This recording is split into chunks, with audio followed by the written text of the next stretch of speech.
Shabbat Shalom Umvorach Beshem Hashem Naaseh Venatzliach avec la paracha de Vaera pour ce Shabbat Kodesh. Yiratzon Shakadosh Baruch Hu Be'ezrat Hashem Yitbarach par le mérite de cette étude ramène tous nos otages le plus vite possible à la maison en bonne santé dans les meilleures conditions du monde. Yishmor ad kol chayalen ve'otan mikol tzara umtsuka nega umachala lechaim tovim ulshalom. La paracha de Vaera vient nous conter les 7 premières plaies des 10 plaies d'Égypte qui vont d'une certaine façon punir les Égyptiens, faire justice, montrer que Dieu est le souverain sur la terre, dans le ciel et dans les océans, mais aussi réaviver la Emouna au sein du peuple d'Israël. Ceci étant, au début de cette paracha, un rachi est très surprenant. Alors que Moshe Rabbeinu, dans la fin de la paracha de Shemot, vient avec une certaine critique vis-à-vis d'Hachem en disant « Lama areotala amazé, pourquoi est-ce que tu fais du mal à ce peuple? Comment se fait-il que ce peuple, au lieu d'être libéré, maintenant se retrouve sans paille? Pourquoi est-ce que ce peuple souffre encore alors que tu m'as envoyé depuis que je t'ai rencontré dans le buisson ardent sur la montagne du Sinaï? Pourquoi tellement de souffrance? Et voilà que le Créateur du monde dit à Moshe Rabbeinu, je me suis montré à Abraham, Yitzhak et Yaakov. Rachi intervient et va nous donner un mot qui semblerait tellement bizarre. Rachi dit à Avot, Dieu s'est montré à nos pères. Et là on a envie de poser la question, mais quel est le chidouche? Quelle est la nouveauté de nous dire que Abraham, Yitzhak et Yaakov sont les pères de la nation d'Israël? Tout le monde le sait. Rachi vient nous donner une explication un peu plus profonde que le pshat qui figure dans la Torah, que le premier niveau de compréhension.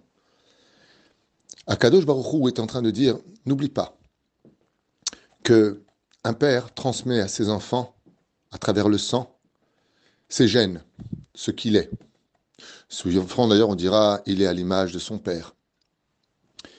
Ainsi donc, les Avot Akdoshim n'ont jamais, malgré toutes les 10 épreuves d'Avraham Avinu, malgré la terrible épreuve et les épreuves qu'ont passé Yitzhak Avinu, d'avoir un fils rachat à la maison qui faisait de l'idolâtrie, après avoir donné sa vie à Dieu, ne pas pouvoir sortir du pays, alors qu'il y avait une famine, après que sa femme fut prise dans les mains d'Abimelech.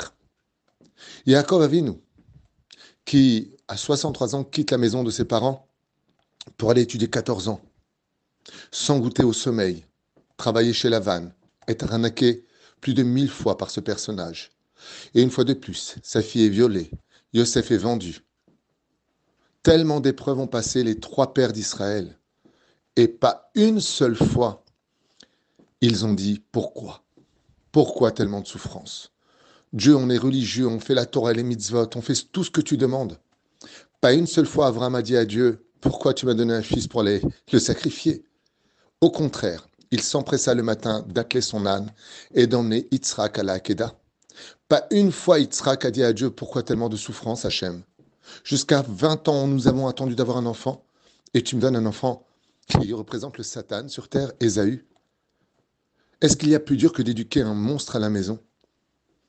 Et Yitzhak a été capable de l'aimer. Non seulement il ne s'en plaint pas, mais il lui donne tout l'amour nécessaire. Et c'est ce que veut dire Akadosh Baruch Hu à Moshe Rabbeinu. Quoi, je viens de t'envoyer en Égypte, et déjà tu me cries dessus? Pourquoi tu as fait du mal à ce peuple? Et le peuple n'en peut plus. Oh, moi je me suis adressé à Abraham, Yitzhak et Yaakov.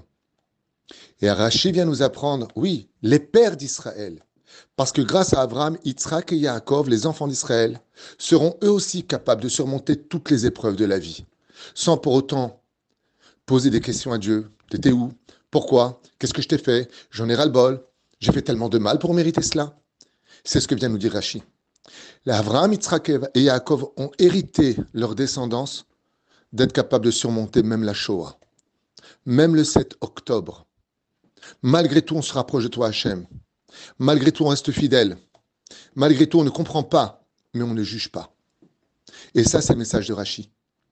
Les Avot, il dit, tout comme un père transmet à son fils, alors on comprend maintenant pourquoi dans la Torah c'est marqué Abraham, Yitzhak et Yaakov. Parce que chacun d'entre eux comprenait dans son âme les 600 000 âmes du peuple d'Israël. Et chaque père a transmis au sein de la nation juive la force, malgré le fait de ne pas comprendre, de se taire et de laisser passer le temps pour voir le bien en ressortir. Mais voilà que Moshe Rabbeinu, lui, fait exactement le contraire. À la première épreuve, le premier obstacle, il vient et dit à Dieu, pourquoi tu fais du mal à ce peuple? Normalement, au sage de nous dire, comme le dit le Khatam Sofer, mais là, Moshe Rabbeinu, il aurait dû être disqualifié d'être le leader d'Israël. À partir du moment où tu viens et que tu juges à la première épreuve Dieu, ouais, je comprends pas, je mets les tefilines et j'ai des problèmes, je suis Shabbat et voilà ce qui m'arrive. La femme, elle dit j'ai le kissouille et pourtant j'arrive pas à tomber enceinte. Il y a des femmes qui n'ont pas de kissouille, elles tombent enceintes. Oh, on se calme, on se calme. Pourquoi? Parce que le Créateur du monde, il nous dit, quand il s'agit de l'échelle individuelle, ne te plains pas. Mais Moshe Rabbeinu, non seulement n'est pas puni, même si certains commentateurs disent qu'à cause de ça, il s'est disqualifié de rentrer en Israël. Et pourquoi Dafka de rentrer en Israël? Quel rapport y a-t-il entre le fait de se plaindre constamment et la terre d'Eretz Israël? Eh bien, c'est simple, c'est parce que comme la terre d'Eretz Israël s'acquiert par la souffrance, dit la Gemara dans Masechet Brachot Bedaf, et celui qui ne sait pas vivre dans ce monde sans juger Dieu, ben, ça va être très difficile pour lui de faire la alia, parce qu'ici, ben, c'est très difficile tout le temps. Donc, comme c'est un combat qui est journalier, et que Moshe se plaint à la première épreuve, Chazal dit qu'il n'était plus digne de rentrer en Israël, parce qu'en Israël, il faut venir avec une conviction, ne viens pas te plaindre. Sinon, ne viens pas du tout. Vélachen, pourquoi est-ce que Moshe Rabbeinu Dafka continue à être le leader? Pourquoi est-ce qu'il reste le maître d'Israël? Pourquoi est-ce que tous ceux qui ressembleront à Moshe seront dignes de louange? Eh bien, parce que Moshe Rabbeinu, en réalité, ne se plaint pas pour lui. Il a mal pour le peuple d'Israël. Il a mal parce qu'il voit les enfants d'Israël verser des larmes de sang. Alors il dit à Hachem, c'est pas toi que je juge. Je ne viens pas dire si ce que tu as fait était bien ou pas, Hachem. Mamache, pas du tout. Ce que je suis venu te dire, c'est que mes enfants, ils souffrent. Hachem, il ne faut plus qu'ils souffrent. Je deviens le Sanégor d'Israël, le défenseur d'Israël. Et étant donné que Moshe Rabbeinu ne s'est pas plaint de son sort personnel, comme les Havot ne se sont pas plaints de leur sort personnel, mais quand il s'agissait des enfants d'Israël, alors oui, il faut aller voir Hachem et lui dire Hachem, ça suffit pour les souffrances. Hachem, regarde mon voisin, il n'a pas de quoi manger, je t'en supplie, arrête ce décret et envoie-lui quelque chose. Quand tu deviens le défenseur du peuple d'Israël, tu as le droit de dire à Hachem, Hachem, peut-être que c'est trop, parce qu'il faut bien qu'il y en ait un qui parle pour lui. Et peut-être que nos prières tous ensemble peuvent contrebalancer les décrets de la dureté de nos situations à nous. Ce qui fait qu'on a le droit d'aller voir Hachem quand il s'agit de prier pour les autres. Hachem, regarde, il n'est pas encore marié, il reste qu'il ait une maison. Je ne sais pas pourquoi tu fais ça, Hachem. Ouh, tu commences à juger? Non, je ne juge pas, je t'explique combien il souffre de la situation. C'est pas toi que je remets en question. Mais quand il s'agit de toi-même et que toi t'es mis à l'épreuve, alors n'oublie pas que tes pères ont beaucoup plus souffert que toi et que personne d'eux n'a jamais dit pourquoi Hachem.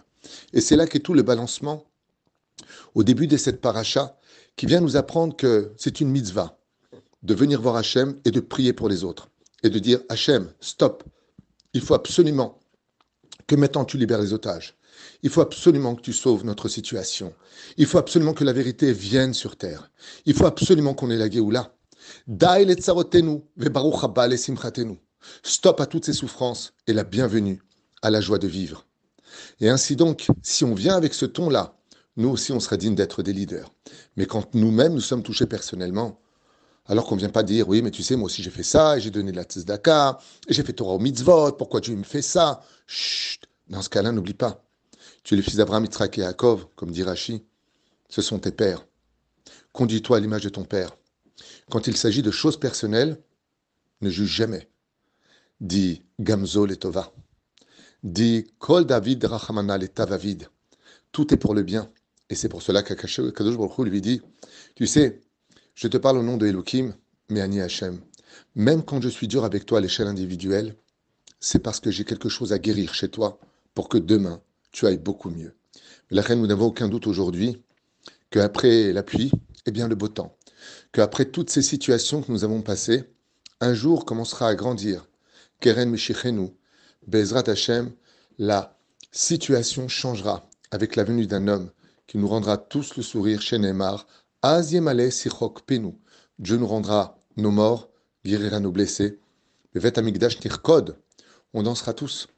Et on verra qu'en réalité, toutes les épreuves individuelles que nous avons passées à chacun des niveaux différents n'étaient qu'un processus de guérison, comme un homme qui se fait opérer et qui en convalescence souffre, mais pour mieux danser demain, en toute liberté. Shabbat Shalom, Umvorach.